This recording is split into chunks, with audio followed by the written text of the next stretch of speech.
Nobel পুরস্কার হচ্ছে পৃথিবীর সবথেকে সম্মানিত পুরস্কার এবং যারা এই নোবেল পুরস্কার অর্জন করেন তাদেরকে একটি দেশের সবথেকে বেশি মর্যাদাবান মানুষ মনে করা হয়। 1901 সালে নোবেল পুরস্কার প্রচলনের পর থেকে আজ পর্যন্ত দক্ষিণ এশিয়া উপমহাদেশের হয়ে মোট 12 জন ব্যক্তি এই পুরস্কার অর্জন করেছেন। তো আজকের ভিডিওতে আমরা জানব দক্ষিণ এশিয়ার সকল নোবেল পুরস্কার বিজয়ী ব্যক্তিদের সম্পর্কে। তো চলুন ভিডিওটি শুরু করা যাক। তো 12 নম্বরে রয়েছেন অভিজিৎ ব্যানার্জি। তিনি হচ্ছেন একজন ভারতীয় বংশোদ্ভূত মার্কিন বাঙালি অর্থনীতিবিদ। তিনি 1961 সালে ভারতের মুম্বাই শহরে জন্মগ্রহণ করেছিলেন। বৈশ্বিক দারিদ্রতা দূরীকরণে তার কাজের জন্য তিনি 2019 সালে অর্থনীতিতে নোবেল পুরস্কার লাভ করেন এবং তিনি ইতিহাসের চতুর্থ বাঙালি ও নবম ভারতীয় হিসেবে এই পুরস্কারে ভূষিত হন। 11 নম্বরে রয়েছেন মালালা ইউসুফজাই। তিনি হচ্ছেন একজন পাকিস্তানি শিক্ষা আন্দোলনকর্মী, যিনি পৃথিবীর ইতিহাসে সবথেকে অল্প বয়সে নোবেল শান্তি পুরস্কার লাভ করেন। তিনি 1997 সালে পাকিস্তানের মিঙ্গোরা শহরে জন্মগ্রহণ করেছিলেন। শিশুদের প্রতি অবিচারের বিরুদ্ধে এবং শিক্ষার অধিকারের লড়াইয়ের জন্য তিনি 2014 সালে শান্তিতে নোবেল পুরস্কার অর্জন করেন এবং তিনি দ্বিতীয় পাকিস্তানি হিসেবে এই পুরস্কারে ভূষিত হন।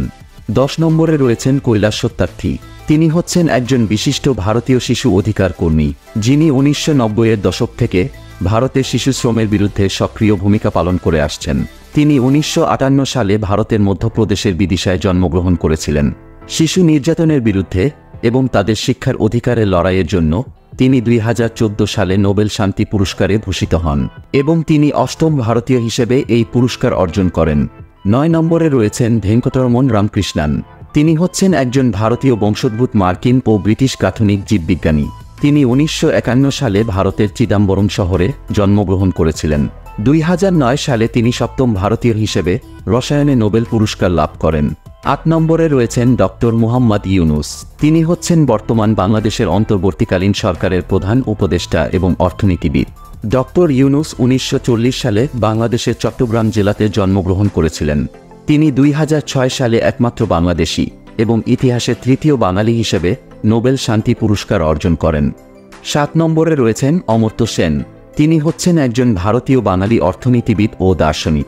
তিনি 1933 সালে ভারতের পশ্চিমবঙ্গের শান্তিনিকেতনে জন্মগ্রহণ করেছিলেন। 1998 সালে তিনি ষষ্ঠ ভারতীয় এবং ইতিহাসের দ্বিতীয় বাঙালি হিসেবে অর্থনীতিতে নোবেল পুরস্কারে ভূষিত হন। 6 নম্বরে রয়েছেন সুব্রহ্মণ্যন চন্দ্রশেখর। তিনি ছিলেন একজন ভারতীয় বংশোদ্ভূত মার্কিন জ্যোতিক পদার্থবিজ্ঞানী। তিনি 1910 সালে ব্রিটিশ ভারতের লাহোর শহরে জন্মগ্রহণ করেছিলেন। 1983 সালে তিনি 5ম ভারতীয় হিসেবে পদার্থবিদ্যায় নোবেল পুরস্কার অর্জন করেছিলেন। 5 নম্বরে রয়েছেন মাদার তেরেসা। তিনি ছিলেন একজন আলবেনীয় বংশোদ্ভূত ভারতীয় ক্যাথলিক সন্ন্যাসিনী এবং ধর্মপ্রচারক।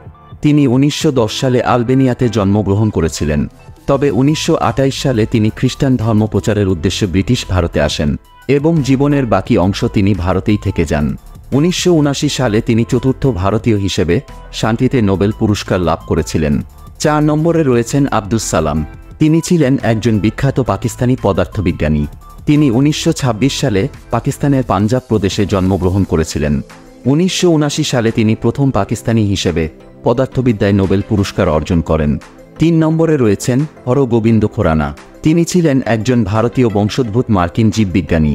তিনি 1922 সালে ব্রিটিশ ভারতের পাঞ্জাব প্রদেশে জন্মগ্রহণ করেছিলেন। তিনি তৃতীয় ভারতীয় হিসেবে 1968 সালে চিকিৎসা বিজ্ঞানে নোবেল পুরস্কার লাভ করেন। 2 নম্বরে রয়েছেন চন্দ্রশেখর ভেঙ্কট রামন। তিনি ছিলেন একজন ভারতীয় বিজ্ঞানী, যিনি রামন ক্রিয়া আবিষ্কারের জন্য বিখ্যাত হয়ে আছেন। তিনি 1888 সালে ব্রিটিশ ভারতের তামিলনাড়ু রাজ্যে জন্মগ্রহণ করেছিলেন। তিনি 1930 সালে দ্বিতীয় ভারতীয় হিসেবে পদার্থবিজ্ঞানে নোবেল পুরস্কারে ভূষিত হন। 1 নম্বরে রয়েছেন রবীন্দ্রনাথ ঠাকুর। তিনি ছিলেন একজন বাঙালি কবি, ঔপন্যাসিক, সঙ্গীত স্রষ্টা, নাট্যকার, চিত্রকর ইত্যাদি। তাকে বাংলা ভাষার সর্বশ্রেষ্ঠ সাহিত্যিক মনে করা হয়। তিনি 1861 সালে ব্রিটিশ ভারতের রাজধানী কলকাতায় জন্মগ্রহণ করেছিলেন। 1913 সালে তিনি সাহিত্যে নোবেল পুরস্কার অর্জন করেছিলেন এবং তিনি ইতিহাসের প্রথম বাঙালি, প্রথম ভারতীয় এবং দক্ষিণ এশিয়ার প্রথম ব্যক্তি হিসেবে এই পুরস্কারে ভূষিত হন। তো বন্ধুরা, আশা করি আপনারা দক্ষিণ এশিয়ার সকল নোবেল পুরস্কার বিজয়ী ব্যক্তিদের সম্পর্কে জানতে পেরেছেন এবং আপনি যদি ভারতের সবথেকে গরিব 10টি রাজ্য সম্পর্কে জানতে চান তাহলে পাশের ভিডিওটিতে ক্লিক করুন।